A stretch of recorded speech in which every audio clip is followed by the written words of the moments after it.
Magandang gabi po mga minamahal na mga kababayan, mga kaibigan at mga kapatid na laging sumusubaybay sa ating programang Ang Tinig ng Reformasyon. Welcome po kayo sa ating programa ngayong gabi. Ating ipagpapatuloy muli ang ating ginagawang Bible Study Series tungkol sa mabuting balita ng kaligtasan. Nakarami na po tayo ng pag-aaral at habang tumatagal ay tila tumatamis ang ating pagnamnam sa mga salita ng Diyos. Greetings, binabati ko po ang lahat ng mga nakikinig sa ating radyo dyan dito sa Kabatang, dyan sa Talisay, dyan sa Lusakan, dyan sa Panopio, dyan sa Chaong at sa mga karatig na bayan. Greetings din po sa mga kapatiran natin sa Santa Rosa. Meron po tayong local church dyan. Greetings po sa mga kapatid natin dyan sa Cavite. At sa lahat po ng mga kapatid natin na laging sumusubaybay sa ating programa. Magandang gabi sa inyong lahat. At magandang gabi rin sa ating mga kapatid na nanonood na ngayon live sa ating Facebook. Purihin ng Panginoon, pagpalain kayo lahat ng pong may kapal. So sa ating pagpapatuloy ay tayo po ay sandaling manalangin. Dakilang Diyos sa kaitaasan po ng mga langit, aming sinasangguni sa inyong butihing kamay ang aming gagawin na Bible study ngayong gabi. Tulungan niyo po kami, bigyan niyo kami ng makalangit na karunungan nang sa ganon ay maintindihan namin ng lubusan ang katotohanan na aming mga pag-aaralan po ngayong gabi. Sumaamin nawa ang inyong banal na espiritu na magbigay ng karunungan sa amin na umunawa. Patawarin niyo kami sa aming mga pagkukulang, mga pagkakasala na nagawa laban sa inyo. At protektahan po ang bawat isa sa amin sa COVID-19 na sakit na wala na po sanang mabiktima pa. At yung mga nagkakasakit dyan na nahawaan ng sakit na yan, aming dinadalangin Ama na tulungan niyo po sila na makarecover ng mabilis. At pahintuin nawa po ninyo ang paglaganap pa ng infection para yung mga tao ay wala na po sanang matuluyang mamatay dahil dyan na hindi nakahanda. At bigyan niyo po sila ng pagkakataon na mabuhay pa at pagkakataon na malaman ang katotohanan para may handa nila ang kanilang sarili para sa kamatayan. Ito po ang aking dalangin sa pangalan ng aming Panginoong Jesus. Amen. So sa gabing ito, mga minamahal kong mga kapatid, ay itutuloy natin ang ating pag-aaral tungkol sa mga pribilehyo ng mga anak ng Diyos. Tapos na nating tinalakay ang dalawang pribilehyo nating mga anak ng Diyos. Una ay ang ating pribilehyo na panahanan ng banal na Espiritu ng Diyos. At ikalawa ay ang ating pribilehyo ng panalangin. Natapos na po natin yan tinalakay, kaya dadako na po tayo sa panibagong paksa. Ito ay ang pribilehyo na mapalaya sa pang-aalipin ng kasalanan at ni Satanas at mabuhay na banal sa ilalim ng biyaya ng Diyos. Ang pribilehyo na mapalaya sa pang-aalipin ng kasalanan at ang pribilehyo na mabuhay na banal ay nauugnay sa isa't isa o may direct connection mga kapatid. Habang ang isang tao ay nasa pang-aalipin ng kasalanan, ay hindi siya maaring mabuhay na banal. Dahil dinidiktahan siya ng kasalanan at wala siyang magawa kundi sumunod. Nagiging alipin talaga siya.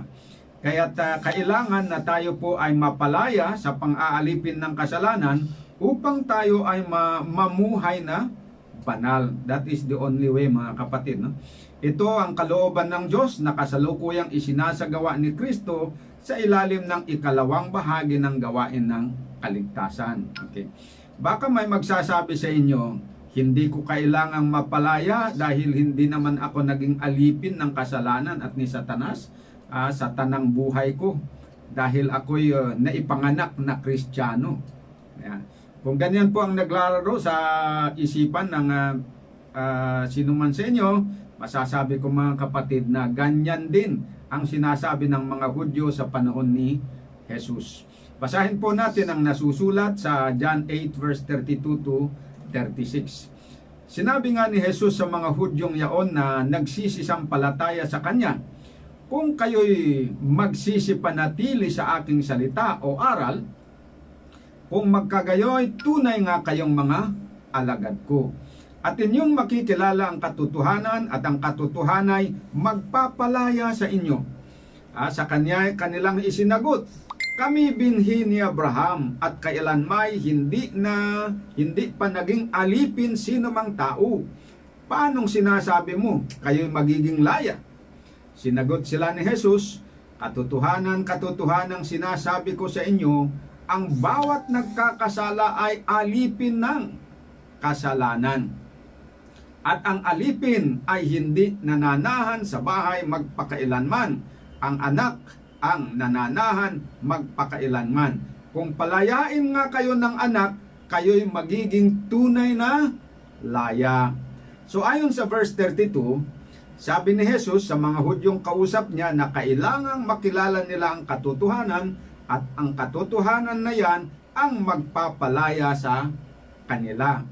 Tandaan natin na ang mga Hudyo na sinasabihan ni Jesus na kailangang mapalaya ayon sa verse 31 ay hindi yung mga unbelieving Jews, kundi sabi dito, mga Hudyong nagsisisampalataya sa Kanya. Ibig sabihin na sila'y mga Kristiyano dahil nagsisisampalataya kay Jesus. Hindi sila mga unbelievers o hindi mananampalataya, kundi mga believers kay Kristo. Ibig sabihin na ang mga Kristiyano ay kailangan pa rin nilang mapalaya sa pamamagitan ng katotohanan. Yan po yung sinasabi ni Jesus ayon sa ating nabasa. Ngunit ano ang sagot ng mga Hudyo kay Jesus? Sa verse 33, nung sabihin niya sa kanila na kailangang mapalaya sila, sabi nila, kami binhi ni Abraham at kailanmay hindi pa naging alipin ni numang tao. Paanong sinasabi mo kayo'y magiging laya? Batay sa sinabi ng mga Hudyo, napagtanto ni Jesus na hindi nila naintindihan ang pinupunto ng kanyang sinabi. Akala nila na literal na pagkaalipin ang tinutukoy ni Jesus. Kaya't sabi nila na kailanmay hindi sila naging alipin ni numang tao. Agad na nakita ni Jesus na kailangang linawin niya na espiritual na pagkaalipin ang tinutukoy niya. Kaya't sabi niya sa verse 34, katotohanan sinasabi ko sa inyo, ang bawat nagkakasala ay alipin ng kasalanan. At agad niyang ipinakilala sa kanila na siya ang may kakayahan na magpapalaya sa kanila mula sa pang-aalipin ng kasalanan. Kaya't sabi ni Jesus sa verse 36, kung palayain nga kayo ng anak, tinutukoy niya ang kanyang sarili, kayo'y magiging tunay na laya. Yan. Ito mga kapatid ang pribilehyo ng bawat anak ng Diyos na aktwal na mapalaya mula sa pang-aalipin ng kasalanan. Tandaan natin na habang tayo ay gumagawa ng kasalanan, tayo daw po ay alipin pa ng kasalanan. Hindi po ako ang nagsasabi rito, kundi si Jesus ang nagsasabi. Believe it or not mga kapatid, this is the truth of the matter. Kayo po ba ay nagkakasala pa? Kung tayo po ay nagkakasala pa, kahit pa sabihin natin na once in a blue moon lamang, tayo pa rin ay alipin ng kasalanan. At pribilehyo natin na lubos na mapalaya sa pang-aalipin ng kasalanan upang mabigyang daan ang panukala ng Diyos sa atin na tayo ay kanyang lubos na babaguhin upang kung paano ang ating Ama sa langit ay sakdal, tayo rin po na mga anak ay magiging sakdal. Totoo ba na kalooban at panukala ng Diyos na tayo na kanyang mga anak ay maging sakdal? Totoo po yan mga kapatid. Basahin po natin ang sinabi ni Kristo mismo sa Matthew chapter 5 verse 48. Kayo nga'y mangagpakasakdal na gaya ng inyong ama sa kalangitan na sakdal. So malinaw po ang sabi ni Jesus na tayong mga anak ng Diyos ay dapat mangagpakasakdal. Tandaan ninyo na yung sinabihan ni Kristo dito ng mangagpakasakdal, hindi yung mga unbelievers, kundi ang kanyang mga alagad. Yan po ang malinaw. Subalit, ito ay mangyayari lamang, yung tayo maging sakdal, mangyayari lamang kung tayo ay lubos na mapalaya sa pang-aalipin ng kasalanan. Ito ang dahilan kung bakit sinabi ni Jesus sa mga Hudyong naniniwala sa Kanya na dapat nilang makilala ang katotohanan na siya ang tanging makapagpapalaya sa kanila sa pang-aalipin ng kasalanan. Ang gawain ng pagpapalaya na siyang gawain ni Kristo ay inihula ni Propeta Isaiah sa Isaiah chapter 61 verse 1. Sabi dito, ang Espiritu ng Panginoong Diyos ay sumasa akin, sapagkat pinahiran ako ng Panginoon upang ipangaral ang mabuting balita sa mga maamo. Kanyang sinugo ako upang magpagaling ng mga bagbag na puso, upang magtanyag ng kalayaan sa mga bihag o alipin, at magbukas ng bilangguan sa nangabi-bilanggo. Yan ang misyon, nakahulang gawain ni Jesus. At upang maganap ang hulang ito, sinugo ng Diyos si Jesus na pumarito sa mundong ito. At nang siya ay nabautismuhan ni Juan sa ilog ng Jordan, siya ay pinahiran o anointed ng banal na Espiritu. Basahin po natin ang Matthew chapter 3 verse 16 and 17. At nang mabautismuhan si Jesus, pagdakay umahon sa tubig, at narito nangabuksan sa kanya ang mga langit, at nakita niya ang Espiritu ng Diyos na bumababang tulad sa isang kalapati at lumalapag sa kanya. At narito ang isang tinig na mula sa mga langit na nagsasabi, ito ang sinisinta kong anak na siya kong lubos na kinalulugdan. Sa Acts chapter 10 verse 37 and 38, ganito naman ang mababasa. Talastas ninyo ang salitang ito na nahayag sa buong Hudiya, magbuhat sa Galilea, pagkatapos ng bautismo na ipinangaral ni Juan. Sa makatuwid bagay si Jesus na taga Nazaret, kung paanong siya'y pinahiran ng Diyos ng Espiritu Santo at ng kapangyarihan na naglilibot na gumagawa ng mabuti at nagpapagaling sa lahat ng mga pinahihirapan ng dyablo sapagkat sumasa kanya ang Diyos.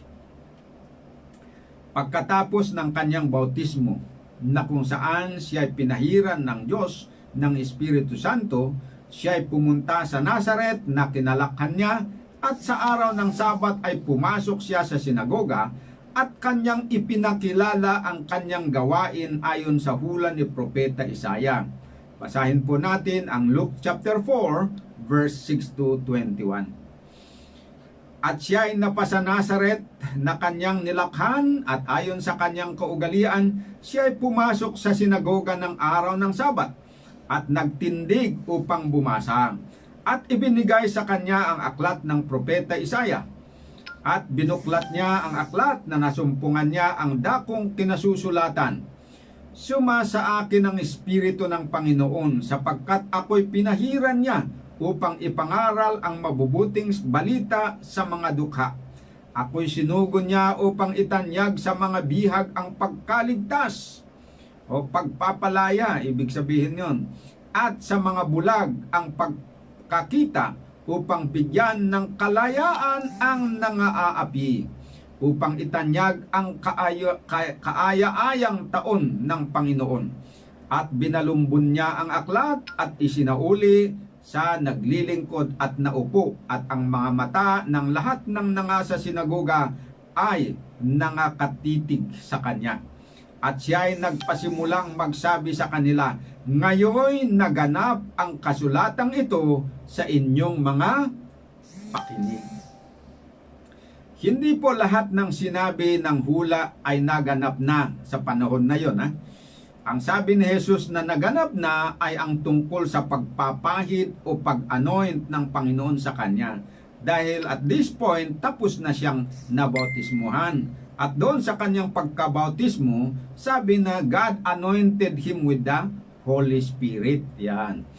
Ngunit ang gawain ng pagpapalaya sa mga bihag o mga alipin ay hindi pa nagaganap sa panahon na yon. Ang gawain ng pagpapalaya sa pang-aalipin ng kasalanan ay may dalawang bahagi. Ang unang bahagi ay ang legal na pagpapalaya sa lahat ng tao mula sa parusa o sumpa ng kautusan na ginawa ni Kristo ng kanyang ibigay ang kanyang sarili na pangtubos sa lahat ng tao ayon sa 1 Timothy chapter 2 verse 6. Sabi pa ni Pablo sa Galatians 3 verse 13, sa sumpa ng kautusan ay tinubos tayo ni Kristo na naging sumpa sa ganang atin, sapagkat nasusulat, sinusumpa ang bawat binibitay sa punong kahoy.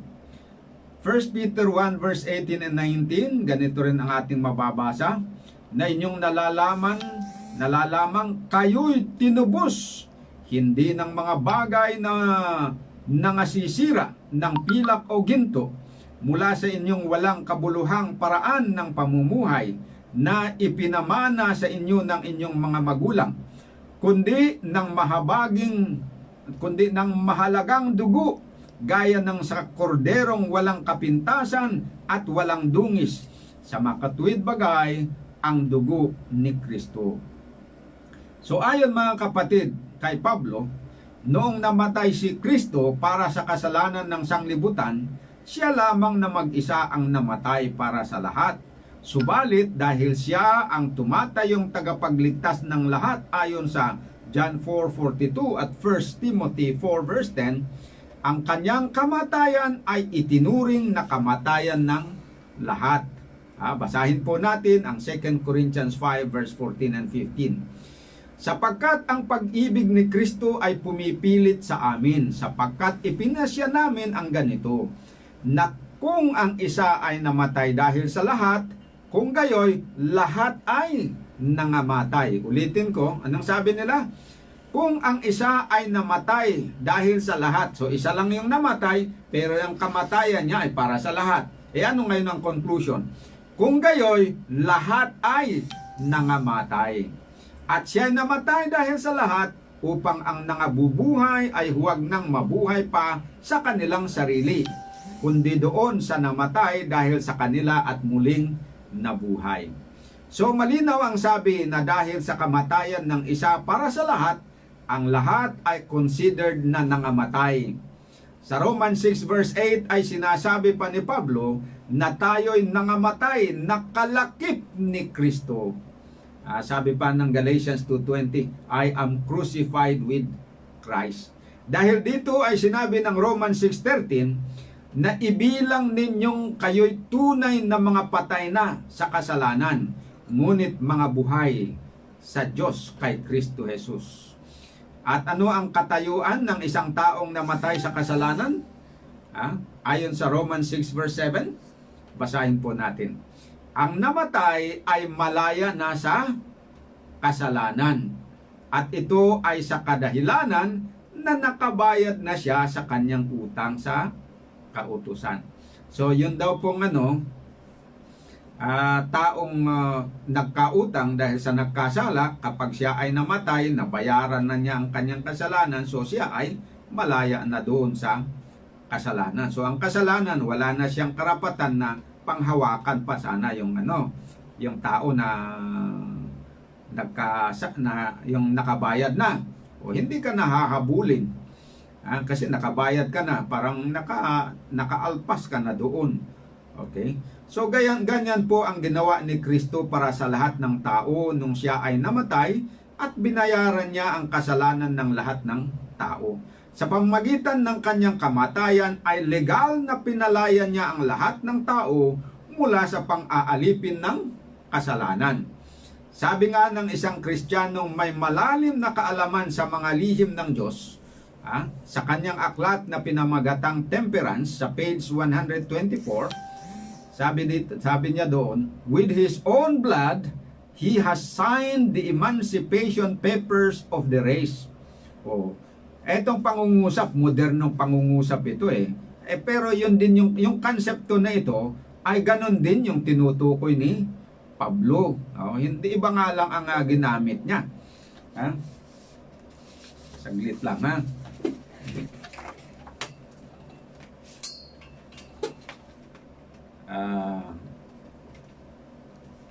okay. So, sabi, with his own blood, he has signed the emancipation papers of the race. Sa Tagalog ay ganito, sa pamamagitan ng kanyang sariling dugo, ay linagdaan niya ang mga papeles ng pagpapalaya ng sangkatauhan. Ayan. Yan po ang magandang balita. Ito ang ibig kong sabihin nung sinasabi ko na legal na pagpapalaya na ginawa ni Kristo sa lahat ng tao. Pinirmahan ni Kristo kumbaga ang papeles ng pagpapalaya na sangkatauhan. Kaya't sa harapan ng batas, tayong lahat na mga tao na makasalanan ay malaya na sa kasalanan. Okay, magbigay tayo ng ilustrasyon sa isang pangyayari doon sa Amerika. Katulad po ng ginawa ni then President Abraham Lincoln noong January 1, 1863 na siya ay pumirma ng isang batas na tinawag na the Emancipation Law of the United States. Sa batas na ito ay sinasabi na pinapalaya ng presidente ang lahat ng mga slaves o alipin sa Amerika. Matapos mapirmahan ang nasabing batas, there and then, lahat ng mga slaves sa Amerika ay nabago ang kanilang legal standing sa lipunan. Hindi yung kanilang karanasan ang nabago agad-agad, yung legal standing nila sa lipunan. By law, sila ay hindi na mga alipin, kundi sila ay mga malaya na mamamayan. Ganyan din ang buong sangkatauhan. Noong namatay si Jesus sa cross, ay linagdaan niya ang pagpapalaya sa lahat ng sangkatauhan. Kaya't mula sa araw na iyon, ang lahat ng tao ay nabago ang kanilang legal standing sa harap ng batas. Hindi na sila alipin ng kasalanan, kundi malaya na sa kasalanan. Okay? Sabi pa ni Pablo sa Colossians 1 verse 12 and 13, may karagdagan pa dito, na nagpapasalamat sa Ama na nagpaging dapat sa atin upang makabahagi sa mana ng mga banal sa kaliwanagan, na siyang nagligtas o tumubos sa atin sa kapangyarihan ng kadiliman at naglipat sa atin sa kaharian ng anak ng kanyang pag-ibig, nang tinutukoy ay si Kristo. So, ayon dito, iniligtas tayo, saan? Sa kapangyarihan ng kadiliman, at anong ginawa niya? Inilipat niya tayo sa kaharian ng kanyang anak na si Jesus. Okay. So, ibig sabihin na maliban na pinirmahan ni Jesus ang papeles ng pagpapalaya sa atin sa kasalanan, kumbaga ay pinirmahan na rin niya ang papeles ng ating kaligtasan mula sa kaharian ng kadiliman o ni Satanas, at inilipat tayo sa kaharian ng kanyang anak na si Jesus. Hindi pa tayo nanampalataya, ginawa niya na, pero that is the legal aspect of salvation. Kaya't by law, we no longer belong to the kingdom of darkness, but we belong to the kingdom of Jesus Christ. These are very important achievements ni Jesus Christ para sa buong sangkatauhan. Ngunit unang bahagi lamang ito ng gawain ng pagpapalaya sa atin mula sa kasalanan. In-accomplish muna yung first, yung pagpapalaya on a legal basis, yung legal na pagpapalaya. Mayroon pang ikalawang bahagi. Ito ay ang aktwal na pagpapalaya sa atin sa kasalanan, na kung saan ay mararanasan talaga natin ang buhay na malaya sa kasalanan, na hindi na tayo gumagawa ng kasalanan. Kasi sa unang bahagi, nung pinirmahan niya yung pagpapalaya sa atin, papeles ng pagpapalaya sa atin nung siya namatay, ang nabago lamang ay ang ating legal standing sa harapan ng batas. Pero yung karanasan natin, walang pagbabago pa dun. Sa aktwal na karanasan natin. Sa aktwal na kalagayan, tayo ay nasa pang-aalipin pa rin ng kasalanan at gumagawa pa rin tayo ng kasalanan. Dahil kinokontrol pa tayo ng kapangyarihan ng kasalanan. Ngayon, upang higit na maintindihan nating lahat, ay balikan ulit natin ang karanasan ng mga slave sa Amerika noong January 1, 1863, na kung saan ay ginawa ng presidente silang lahat na malayang mamamayan sa pamamagitan ng batas. Totoo na sa araw na iyon ay nabago ang kanilang legal standing sa lipunan. Dahil by law, sila ay hindi na mga slaves kundi malayang mamamayan. Ngunit sa aktwal na karanasan ay nandyan pa rin sila sa pangangasiwa o kontrol ng kanilang mga amo. Inutos-utusan pa rin sila. Baka meron pang mga pinagpapalo dyan pag hindi sumunod.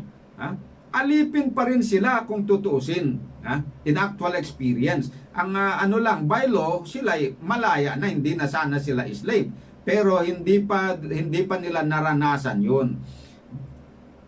Kaya kung hindi sila aktwal na mapalaya o mapaalis sa poder at pamamahay ng kanilang mga amo, ang nasabing batas ng pagpapalaya ay mauuwi sa walang kabuluhan.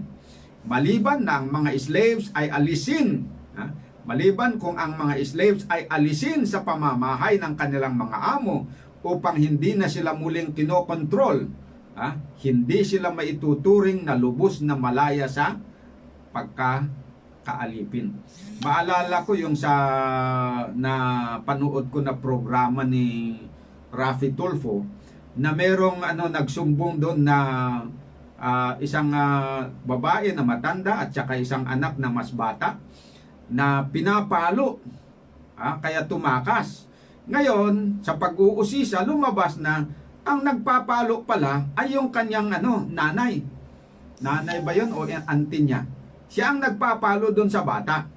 Pero kaya niya pinapalo kasi inuutusan siya ng kanyang amo na paluin. Ngayon, tinanong ni Rafi Tulfo, bakit mo pinapalo? Ayaw naman sana niyang paluin, pero takot naman doon sa amo. Takot sa amo. Kung hindi daw niya papaluin, siya naman ang papaluin ng kanyang amo. Kaya, bagamat labag sa kanyang kaisipan, sa kanyang konsensya na paluin yung bata, pinapalo na lang niya dahil kontrolado siya ng kanyang amo. Ayan. So, ganun po yung nangyayari sa atin, na hindi pa tayo nakakaalis doon sa poder ng kaaway. Although tapos na sana yung meron na tayong papeles na tayo ay pinalaya na ng Panginoon sa pamagitan ng ginawa ni Kristo. Kaya lang kailangan na ma-implement 'yon at ma-translate mo yung yung katotohanan na 'yon into living experience. 'Yon yung ibig sabihin nun. Ay yung pag-translate mo doon, yung pag-a-apply mo doon na sa kalayaan na yon, pag-implement dun sa kalayaan, yon ay napakahalaga din yun. Mahalaga ito yung ginawa ni Jesus Christ, dahil ito ang legal basis para mapalaya ka. Kung wala ito, hindi ka pwedeng mapalaya in actual experience kung wala yung ginawa ni Jesus Christ. Pero kung yung ginawa lang ni Jesus Christ, yun lang, hanggang doon lang, at wala yung actual na pagpapalaya, hindi tama. Kaya, dahil sa ganun na sitwasyon doon sa illustration kanina, na habang nandun yung babae doon sa poder ng amo niya na malupit, nagagawa niya yung labag sa kanyang isip. Kaya para siya ay magiging malaya talaga doon at hindi na sunod-sunod doon sa kagustuhan ng kanyang amo, kailangan na iligtas siya doon. Kaya ang ginawa ni Rafi Tulfo, kumuha siya, nakipagtulungan sa gobyerno, pinuntahan nila yung tao doon at pinaalis doon sa malupit na amo. Yun po yan mga kapatid. So ibig sabihin, kailangan na aktual na talagang paalisin ng Panginoon tayo doon sa pang-aalipin ng malupit natin na amo ng kasalanan. At pag sinabing kasalanan, alipin ng kasalanan, alipin na rin tayo ni Satanas. Kasi siya ang pasimuno ng kasalanan. So gayon din naman sa atin mga tao, totoo na pinirmahan na ni Kristo ang papeles ng ating pagpapalaya. Subalit mauuwi ito sa walang kabuluhan kung tayo ay hindi aktwal na mapapaalis sa pang-aalipin ng kasalanan. Kung tayo ay hindi mapahinto sa paggawa ng kasalanan. Lalabas na ang kalayaan natin ay hanggang sa papel lamang. Ngunit sa tunay na buhay, tayo ay nasa ilalim pa rin ng pang-aalipin ng kasalanan. Yan ang sitwasyon na ayaw ni Kristo na magpatuloy. Gusto niya na yung pinalaya niya sa legal, sa papel, ay mapapalaya in actual experience. So hindi man tayo parurusahan ng kamatayan, kung tayo ay manatili pa rin doon, na under pa rin tayo sa control ng kasalanan, we will still have to die naturally. Na walang pag-asa ng buhay na walang hanggan. Kaya't mahalaga ang gawain ng aktwal na pagpapalaya sa atin sa pang-aalipin ng kasalanan. Ito po ang ikalawang bahagi ng gawain ng kaligtasan, ang aktwal na pagpapalaya mula sa pang-aalipin ng kasalanan. Okay, sa previous na lessons natin sa mga ilang linggo nang nakaraan, tinawag natin ito na present tense salvation dahil ito ay kasalukuyang isinasagawa ni Kristo bilang saserdote at tagapamagitan ng bagong tipan. Ang layunin ng gawain ito ng aktwal na pagpapalaya sa pang-aalipin ng kasalanan ay upang ang mga sumasampalataya at pumapayag na makupkup bilang mga anak ng Diyos ay tunay na mapalaya sa kontrol ng kasalanan to the point na hindi na talaga sila gumagawa ng anumang kasalanan. Yan po yung ultimate purpose ng Panginoon. Kapag ang isang tao ay nakarinig ng mabuting balita ng kaligtasan at siya ay sumasampalataya kay Kristo at siya ay kinupkup bilang anak ng Diyos ayon sa 1 John 5 verse 1, Galatians 3:26 at John 1 verse 12, ay mapagtibay ang kanyang legal standing bilang isang taong malaya sa kasalanan dahil siya ay sumang-ayon doon sa ginawa ni Kristo para sa kanya. Kumbaga, ay pumirma rin siya doon sa papeles na tinatanggap niya ang pagpapalaya ni Kristo sa kanya at pumapayag siya na lilipat siya kay Kristo bilang kanyang bagong amo. Ayan. So pinapatunayan ito ni Apostol Pablo sa Romans 6 verse 18 and 23. Basahin po natin. At yamang pinalaya kayo sa kasalanan, tandaan nito yamang pinalaya kayo sa kasalanan ay naging mga alipin kayo ng katuwiran. Datapwat ngayong mga laya na kayo sa kasalanan at naging mga alipin ng Diyos, kayo ay mayroong inyong bunga sa ikababanal at ang wakas ay ang buhay na walang hanggan. Kaya ang steps ganito, mapapalaya muna doon sa kasalanan. Legal muna na mapalaya, pagkatapos yung tao ay tinanggap niya yon, nanampalataya, tapos ang isusunod ni Kristo doon ay aktwal na palalayain niya doon sa kasalanan para siya ay makagawa ng ikababanal. Yan. So, ngayon na naintindihan na nila ang kanilang legal na katayuan bilang malaya sa kasalanan, dapat na silang hindi mamuhay bilang alipin ng kasalanan, kundi mamuhay bilang alipin ng katuwiran. So, parang alipin pa rin ang kalalabasan. Noon, alipin ka ng kasalanan. Ngayon, alipin ka ng katuwiran. So yung standing mo, alipin pa rin, pero yung alipin sa katuwiran, maganda naman ang kanyang kalagayan kaysa yung alipin ng kasalanan. Tulad lang yan ng mga nag-a-abroad na nagiging mga domestic helpers.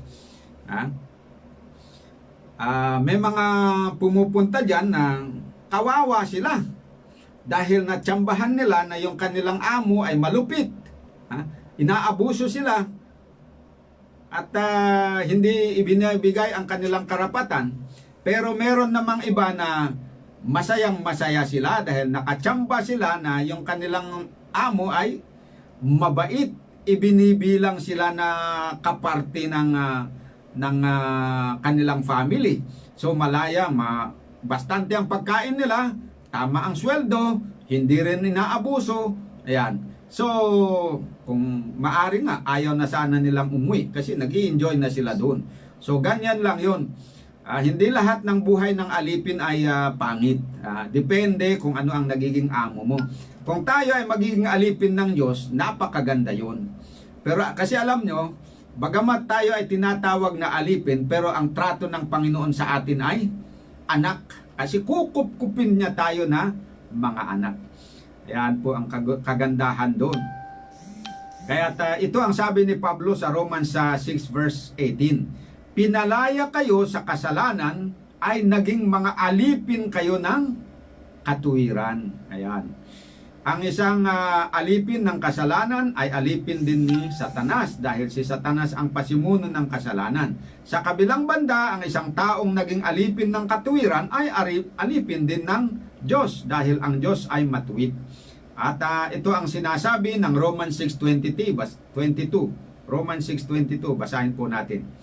Datapwat ngayong mga laya na kayo sa kasalanan at naging mga alipin ng Diyos. Kaya kayo ay mayroong ibang iyong bunga sa ikababanal at ang wakas ay ang buhay na walang hanggan. Ayon.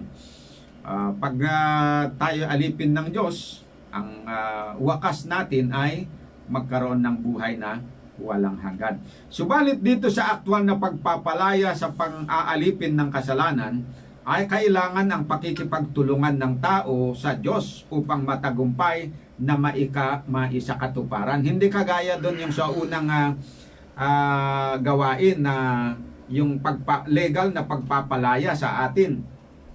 Na yun ay wala tayong kooperasyon, wala tayong naitulong.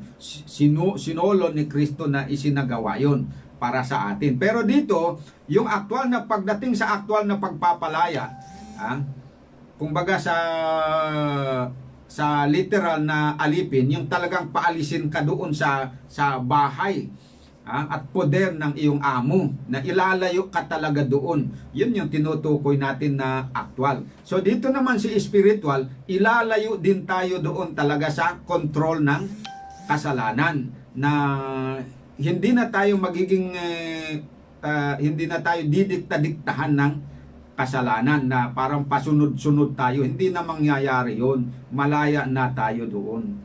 Yun po ang ibig sabihin nun.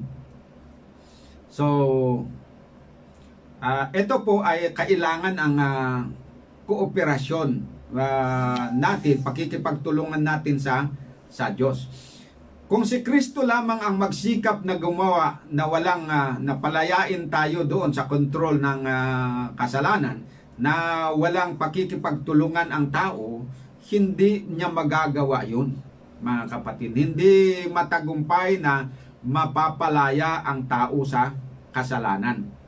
Kung ganun lang.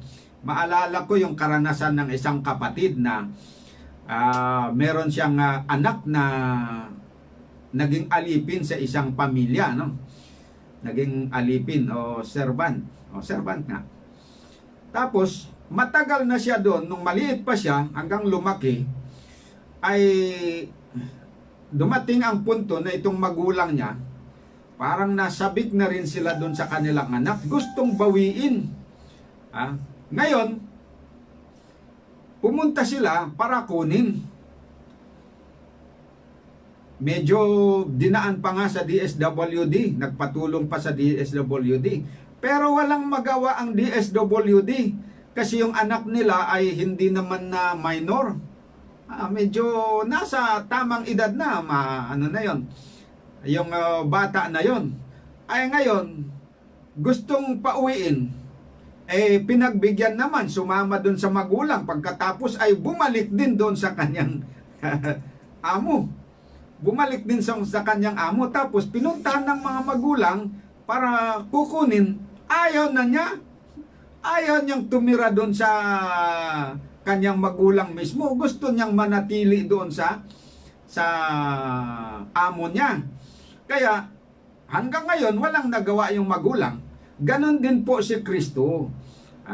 Gusto man niyang palayain tayo doon sa pang-aalipin ng kasalanan. Kung hindi tayo makipag-cooperate sa Kanya, ay wala siyang magagawa. Kung tayo ang kusang gusto doon sa kasalanan, gustong mabuhay sa kasalanan, ay walang magagawa si Kristo.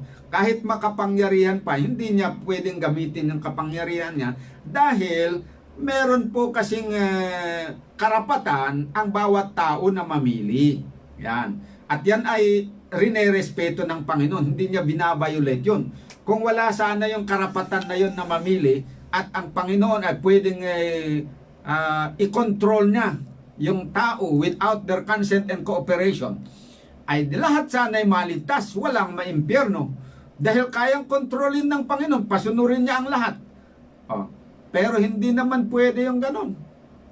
Kaya dito ngayon, sa aktual na pagpapalaya ng kasalanan, sa puntong ito mga kapatid, ay kailangan yung cooperation between Christ and the individual person. Without the cooperation of the person, hindi magtatagumpay si Kristo. Kung ang tao rin ay magsikap sa kanyang sarili na hindi rin makipagtulungan kay Kristo, gusto niyang sarilihin, ay hindi rin siya magtatagumpay. Basahin po natin na talagang hindi magtatagumpay kasi wala siyang kakayahan na umiwas sa kasalanan. Hindi na kaya yung kapangyarihan ng kasalanan. Kagaya nung sabi ko nga kanina na yung babae na malupit ang amo niya, wala siyang power na hindi niya pwedeng ipaglaban yung niya kasi alipin lang siya Kaya kahit malaki na siya, matanda, pinapalo pa rin ng malupit niyang amo. Ayan. At habang nandun na ang kalagayan niya doon ay alipin, ay wala siyang magagawa talaga. Kontrolado siya ng amo niya. So, ganun po mga kapatid.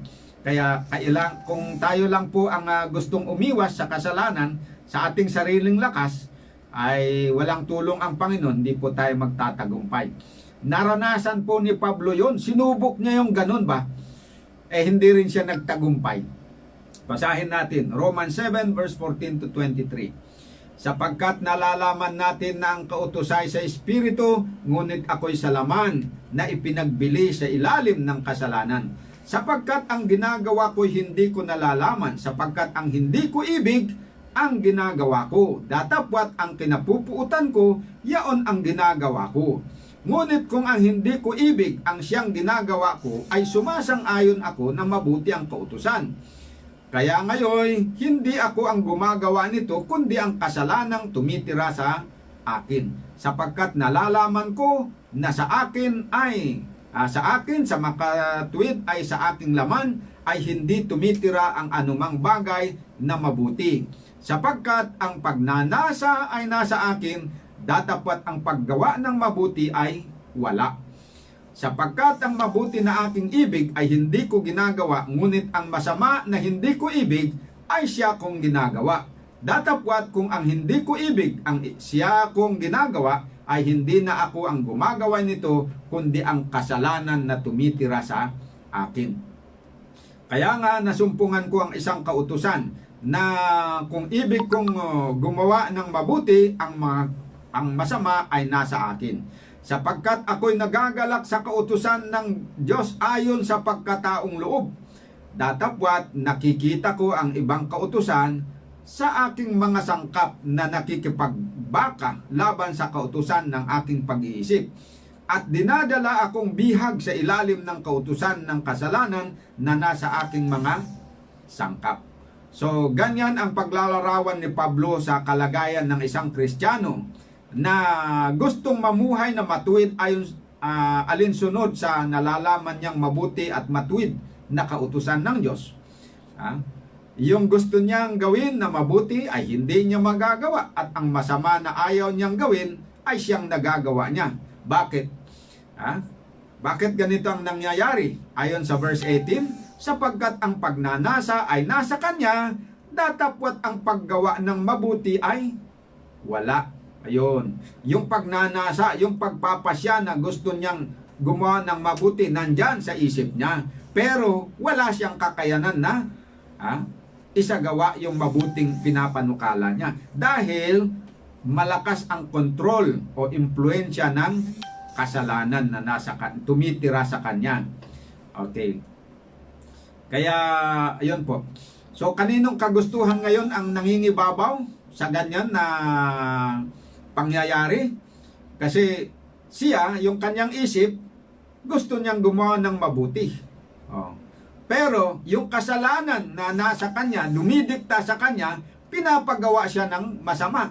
Ngayon, dahil mas malakas ngayon ang puwersa ng kasalanan, kaya yung kasalanan na ayaw niya sanang gawin, ang nagagawa niya, at saka yung mabuti na gusto niyang gawin, hindi tuloy niya nagagawa. Yan. So, yun po ang nangyayari. Kaya sabi ng verse 20, kung ang hindi ko ibig ang siya kong ginagawa, ay hindi na ako ang gumagawa nito, kundi ang kasalanang tumitira sa akin. Ibig sabihin, na kontrolado pa rin siya ng kasalanan.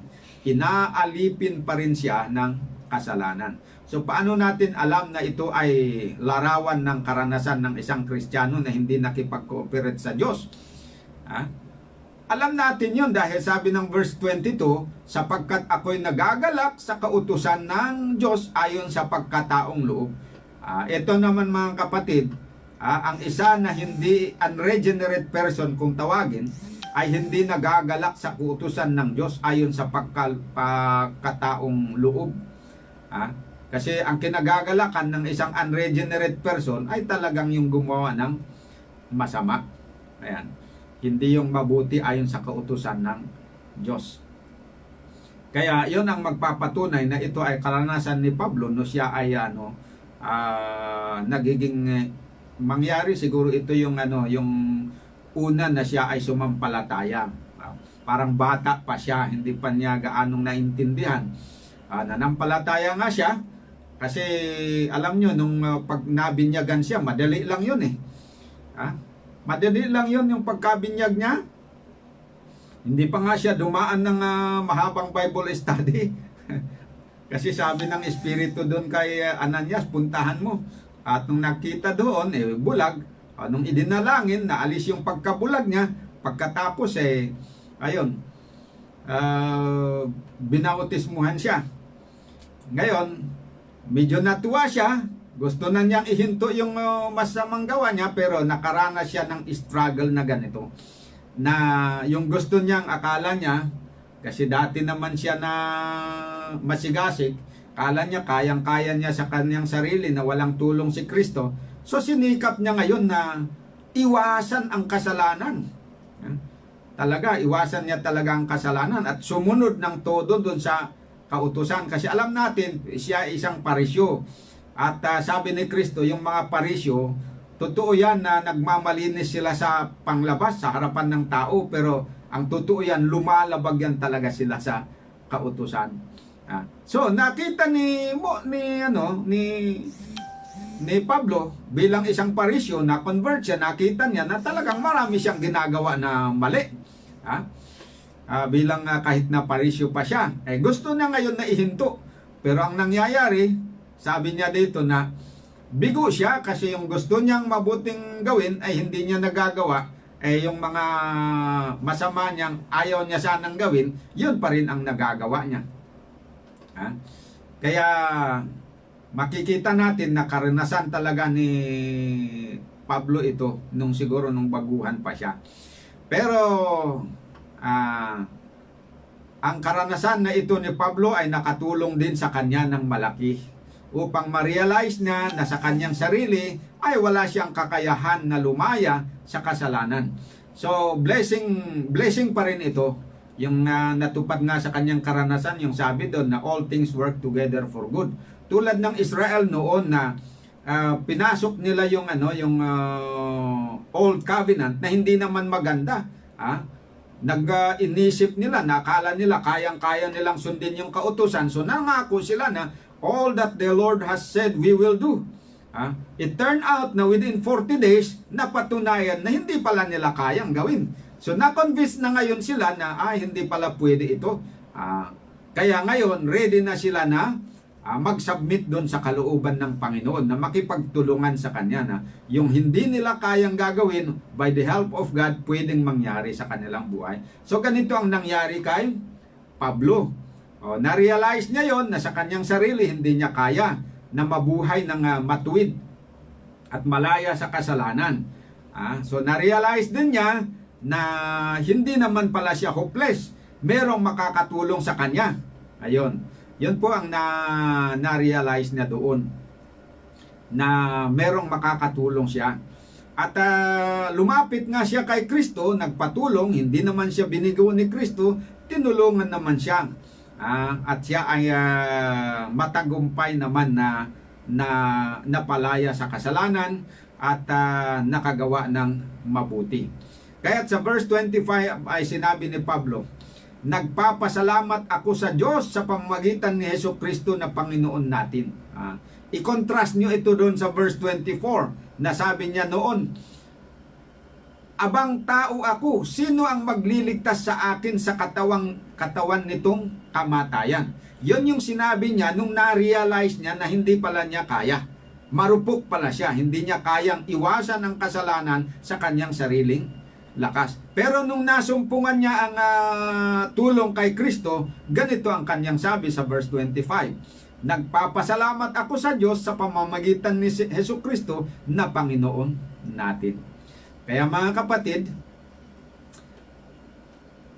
batay dito sa ating napag-aralan, mag-isip-isip tayo mga kapatid.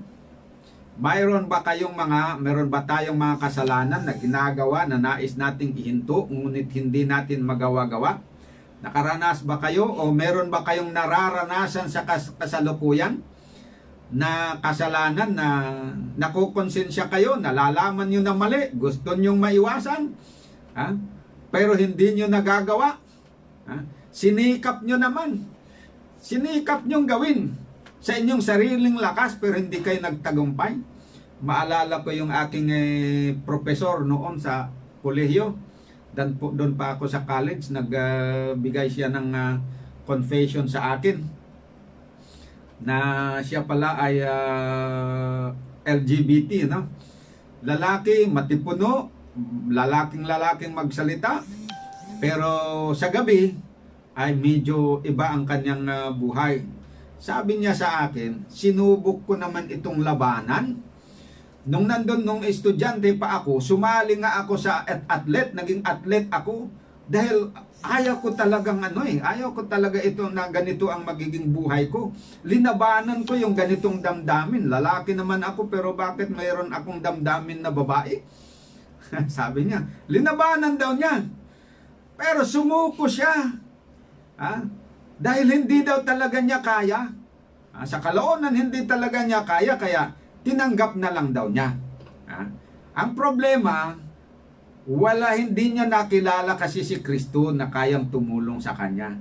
So sinikap na pa rin na niyang labanan yon sa pamagitan ng pagsali na bilang athlete, baka doon sa pagiging athlete niya ay ma-build up ang kanyang masculinity, mawawala na yung kanyang feminine na feeling. Pero nandun pa rin daw. Kaya nung naging professional na siya, sabi niya, tinanggap ko na lang. Kaya pasensya na, ganito ang buhay ko ngayon. Sabi niya. Meron ba kayong ganyan na karanasan mga kapatid? Meron ba kayong mga bisyo na gustong itigil na hindi nyo matigil-tigil? Tulad ng mga nang iinom dyan. Naninigarilyo, gumagamit ng drugs. kahit na hinuhuli na at meron ng tukhang hindi pa rin mapahinto dahil hinahanap-hanap ng katawan. Mga kapatid, huwag kayong mawalan ng pag-asa. Meron tayong pag-asa na mapalaya tayo dyan sa mga masasamang kasalanan na yan. Si Kristo ang tanging pag-asa natin, mga kapatid. Kaya ako'y nananawagan sa lahat ng mga kapatid na nakikinig ngayon, kung meron kayong mga ganyan na mga kasalanan na hindi pa nahihinto, gusto nyong ihinto pero hindi nyo nakakayanan, nag-try na kayo ilang beses, huwag kayong mawalan ng pag-asa, pakinggan nyo ang panawagan ni Kristo, lumapit kayo sa Kanya at kayo po ay tutulungan niya na mapalaya. Mararanasan ninyo yung naranasan ni Pablo na napalaya siya talaga dun sa control ng kasalanan. Kaya lubos ang kanyang pagpapasalamat. Sabi niya nga sa verse 25, nagpapasalamat ako sa Diyos sa pamamagitan ni Jesucristo na Panginoon natin. Sana ay magkakaroon din kayo ng ganyan karanasan. Pero hindi nyo mararanasan yan kapag hindi kayo lalapit kay Kristo. Kaya pakinggan nyo itong panawagan ni Kristo. Matthew 11 verse 28 to 30. Magsiparito sa akin kayong lahat na nangagpapagal at nangabibigat ang loob, at kayo'y aking papagpahingahin. Pasanin ninyo ang aking pamatok at mag-aral kayo sa akin, sapagkat ako'y maamo at mapagpakumbabang puso, at masusumpungan ninyo ang kapahingahan ng inyong mga kaluluwa. Sapagkat malambot ang aking pamatok at magaan ang aking pasan.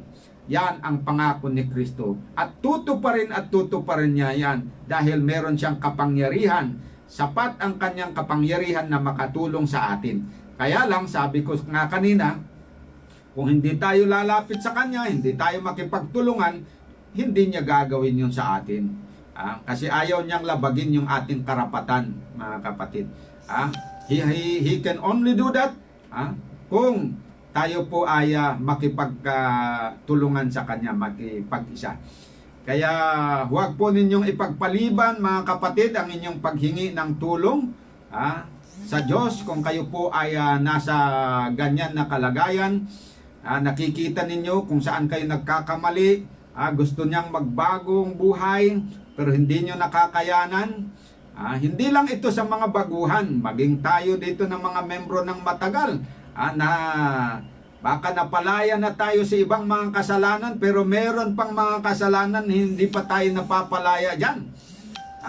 Ang gusto ng Panginoon na mapalaya tayo sa lahat, dahil kung meron pang isa, napalaya na tayo dun sa 10 o 100, pero meron pang isa o 2, 3 pa. Maliit man yan o malaki, huwag nating sabihin, baka sabihin natin na hindi bali, maliit lang naman ito na kasalanan. Mabuti at napanagumpayan natin yung malalaki. Yun na lang kasalanan na maliit. Yan yung tinatawag doon ni Pablo na besetting sin. Yung bang lagi kang talo. Kinakalaban mo pero nagtagumpay ka ng ilang buwan, pagkatapos return bout, talo ka. Parang si Manny Pacquiao at saka si Eric na hindi sa ilan ba yung bout nila? 3. Pero nakapuntos pa rin si Eric sa kanya kasi minsan nanalo siya.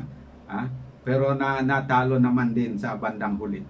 So, kung ganyan po ang ating karanasan, huwag tayong matakot. Kahit ilang beses po tayo na sa nakalipas na natalo, huwag tayong mawalan ng pag-asa. Lumapit tayo kay Kristo at siya nangako po na tutulungan tayo at bibigyan tayo ng kapahingahan dito sa mga kasalanan na gumugulo sa atin, na nagdadala sa atin doon sa kasalanan.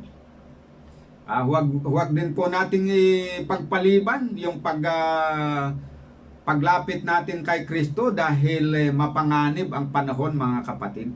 Ngayon na po ang tamang panahon. Sabi nga, don't wait for next time because next time may not come. May nabasa din ako Don't wait for tomorrow.